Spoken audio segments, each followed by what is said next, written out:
Hey, hey, hey, party people. It's Brandi and Cesley, and we're back with Blooming Through Faith, the podcast that helps you grow and bloom in your mindset, lifestyle, health, and wealth. We want you to know that you are capable, beautiful, and worthy. In today's episode, we are diving into a topic that resonates with so many of us, y'all. It is emotional fatigue. Okay. If you have been feeling drained, overwhelmed, or just emotionally spent, we want you to know that you are not alone. Emotional fatigue is a common experience, especially among women, and it's something that affects countless women across every stage of life. So, we live in a world that is just a busy, multitasking world, and it's so easy to find ourselves caught in this cycle of stress and exhaustion. We have pressures of daily responsibilities, balancing work, family, and personal life, and it can take a significant toll on your emotional well being. But we have good news here, and that is that we want to help you acknowledge it and understand where it comes from so that we can take the first step towards overcoming it. So, today we're going to explore what emotional fatigue really is, how it impacts us, and most importantly, how we can address it.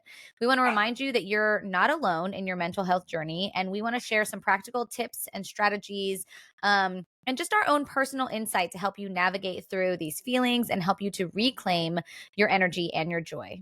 So, right now, before we start, I want you to take a deep breath. I want you to tell yourself that you're doing great, and we're going to dive into this important conversation together. We want to support ourselves and each other in finding balance and restoring exactly who God says we are without the emotional baggage. I am doing great.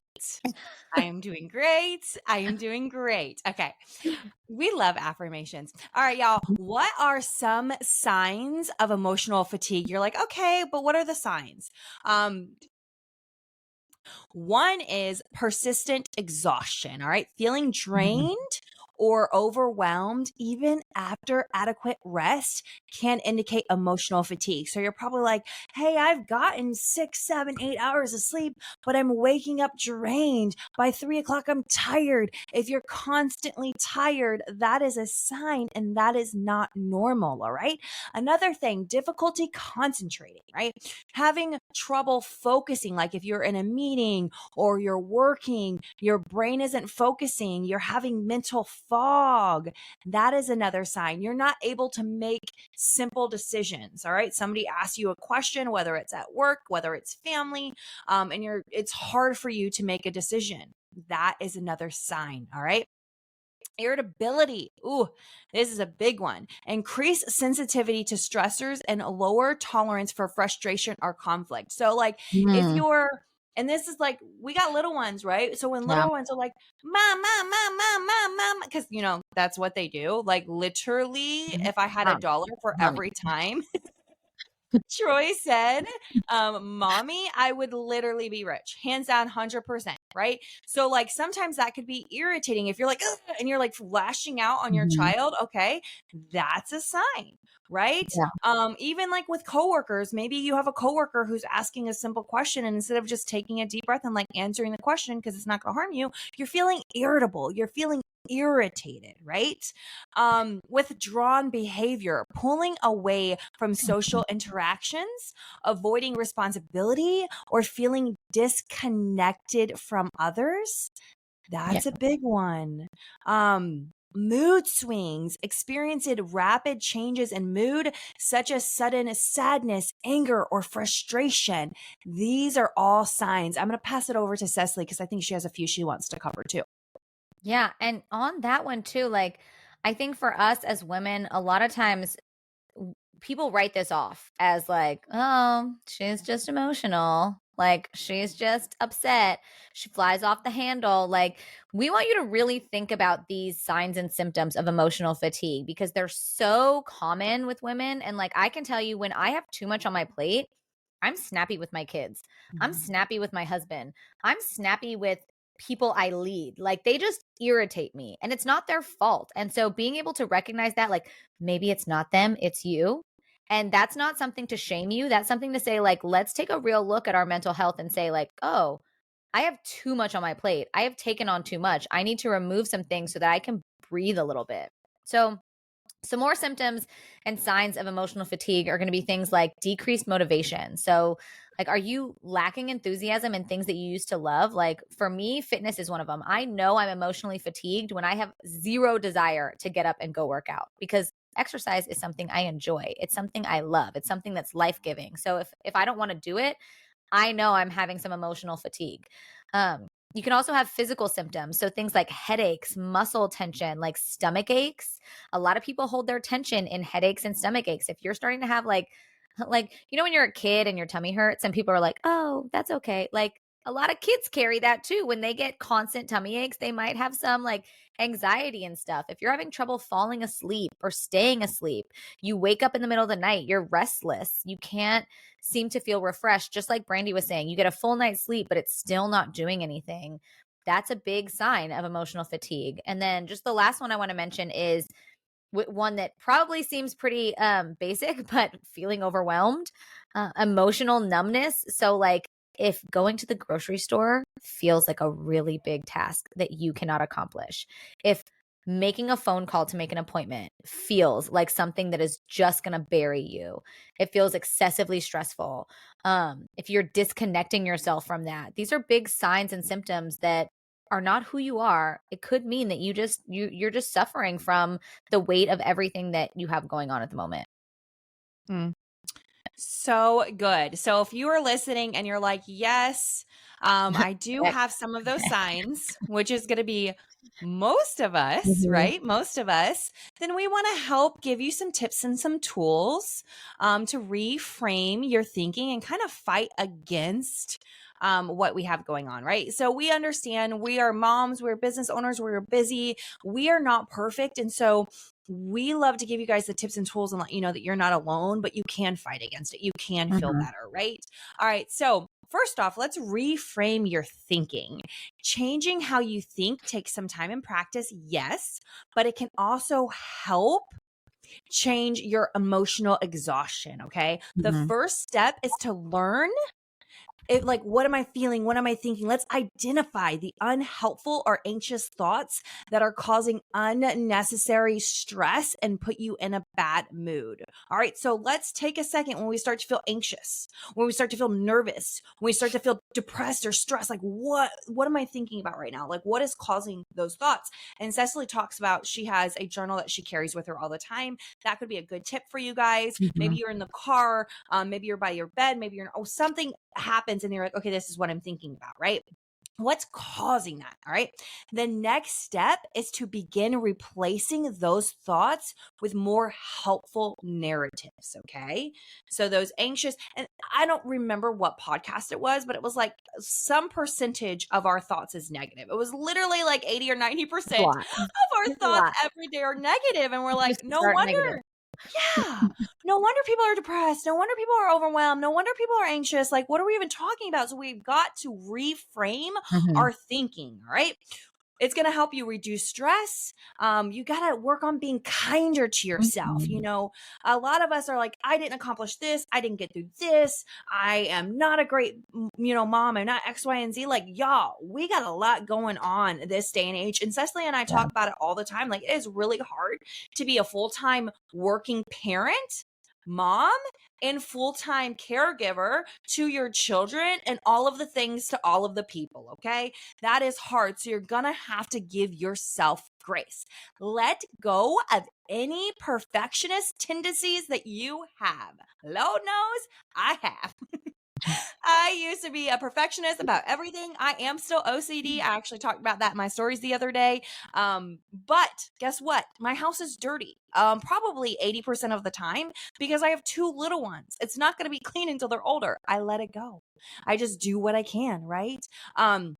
Also, be less critical of yourself and others. Okay. This was big for me. I used to think, okay, well, I can do this. Why aren't they doing this? Or I do it this way. Why can't they do it this way? Right.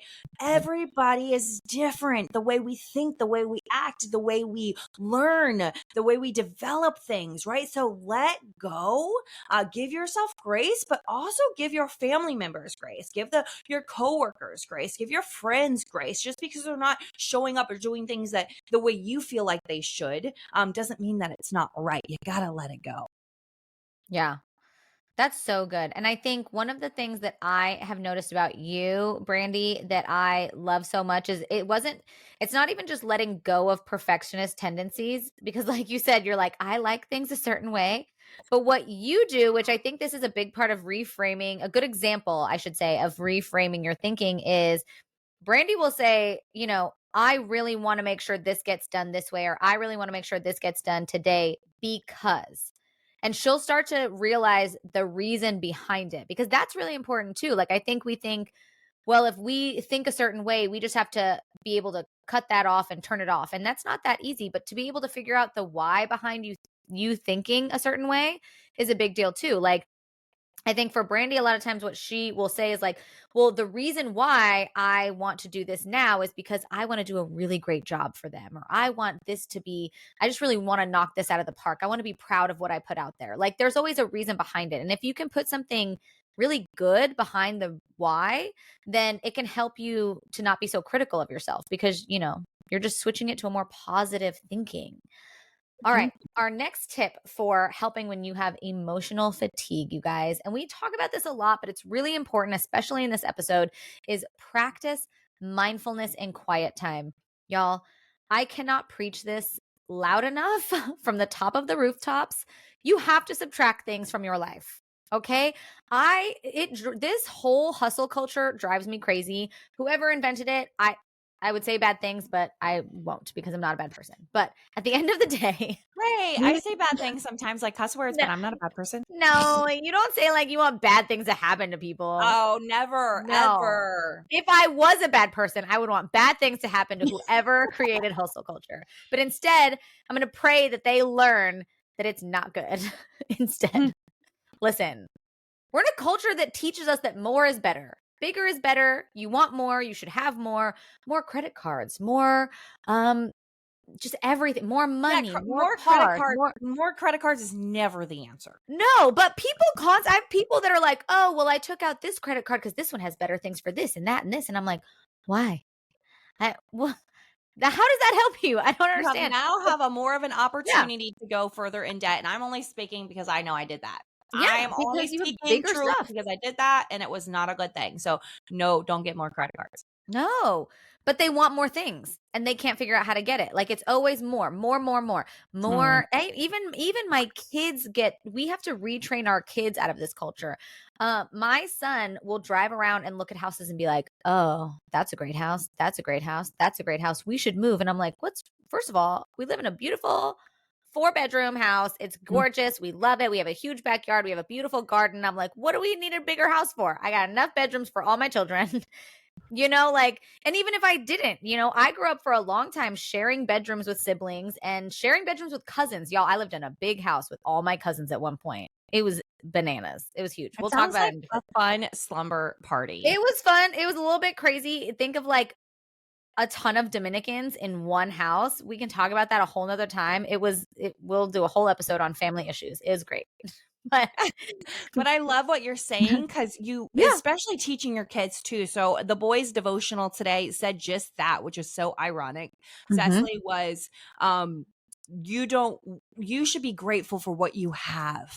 Yeah. And not always want more, because when you're always wanting more, a bigger house, a nicer car, more money, more toys, you're always going to be lacking. You're never going to be fully satisfied or happy. And I love that. And then after we did the devotional, I asked Troy, I said, so are you so happy with everything you have right now? And he goes, yes, mommy. I go, so you don't need anything else? You're so grateful for what you have. And he's like, yes, mommy. So trying to teach that at a young age is important too. I love that. It's so important. And the thing is, you guys, like, we have a God that wants us to focus on what he has given us in front of us. He's given us exactly what we need. And there's this whole story in the Bible where the Jewish people have been brought out of oppression and they're going through the desert, and God is telling them, hey, I'm bringing you to the promised land. And while they're on their way to what God has promised them, if God came to me and was like, I'm delivering you to the promised land, I'd be like, okay, cool. I will walk until my feet fall off. Here we go, Jesus. Like, let's do it. But they still complain and they want to know when they're going to get more and more food. And he's giving them food every day. every day. So you're being fed every day, but they want more. They want to know where tomorrow's meal is going to come from and the next meal. And this is a big part of us going into emotional fatigue is we are stressing out about things that God never intended us to stress out about. We have this culture where we are worried about so many unnecessary things. What's going to happen next week? What's going to happen next month? What's going to happen when my children graduate from college?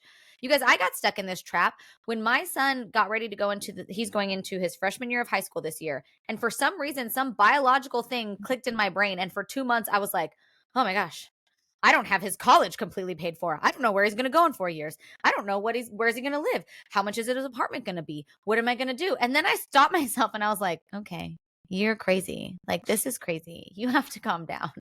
Like, you have to take some things out of your emotional suitcase and release it. Okay. So you have to sit down and give yourself some time in quiet to think, what are the things right now that are triggering me? And why are they triggering me?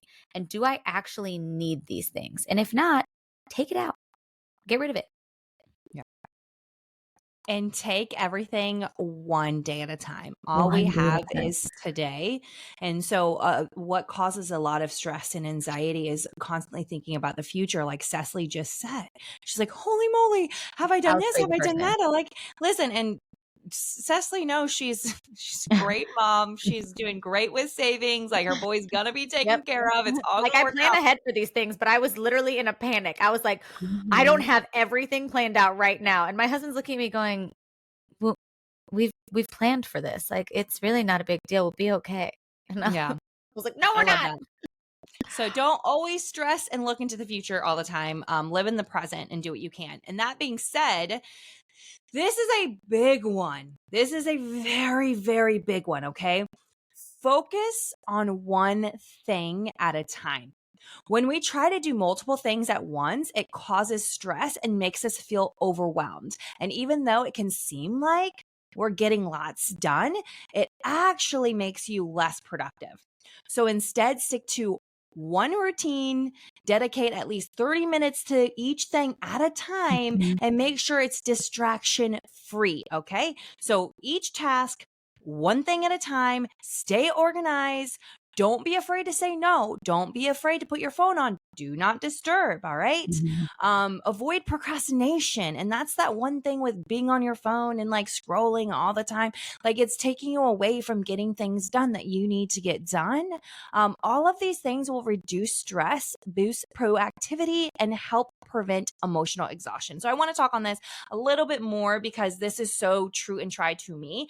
As moms, here's the thing. Like, I even have this video where I'm going to post about, like, if you're a mom, you're probably multitasking. Period, point blank, hands down, right? So like, I had the baby in the carrier, I'm holding the baby, I'm cooking, I'm feeding like, it was just all of these things at once. So let me be very clear. Yeah, sometimes you're going to have to multitask to get some of the things done. But those things it could cause you stress, but we're talking about like when it comes to your to-do list and work and all kinds of other things like that, having kind of organization. So I know for me, if I'm hanging out with my kids and I'm also like working on my phone, I'm trying to reply back to people in messages because that is my job. I work from my phone. That causes me anxiety. It causes me stress. I want to be able to be with my boys when I'm with them and then reply to people when they're not around so that I can be professional. And so that's how I set up my day most of the time. Again, not perfect. Some are going to be like, wait a second, I was just on a call with you and I heard the kids in the background, because sometimes that has to happen. But what I like to do is have my focus time in the morning when it comes to workouts, meditation, and journaling time, right? And then have some one-on-one time with my kiddos. And then for 3 hours or so, I'm focusing on work. I'm diving in and I'm doing different tasks and giving myself breaks. I hope that makes sense to everybody. All right. So it truly does cause so much stress when you're multitasking and like, oh, I'm trying to send this email, but then, oh, my phone is up and I'm trying to reply back to this Facebook message, and oh, I'm doing this and I'm doing that. If you can stay focused on one task at a time, most of the time you're going to be more efficient, less stressed. Yeah, 100%, 100%.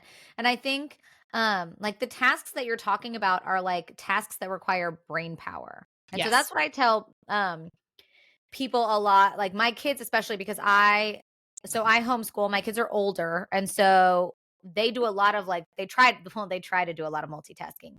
But I always say anything that requires your brain power cannot be multitasked. Like, sure, you could type an email while the TV's on in the background. That's maybe not such a big deal. But can you watch an episode of something and write a quality email? No, because both of those things require your brain power. Your children require your brain power, and so does replying to somebody. So, like, anything that requires your brain power requires you to be distraction free. And all it does is raise your stress levels, man. Like, when you're trying to do 6 things at once, you're like, I'm so on top of it. And all you're doing is like, your cortisol levels through the roof, you're stressed out, and then you're emotionally fatigued. All right. My last one is learn how to delegate, you guys. This kind of goes hand in hand with what Brandi was just talking about. Changing your productivity is going to change your emotional stress level. It just is. So, in an effort to slow down, you have to be willing to hand some things off.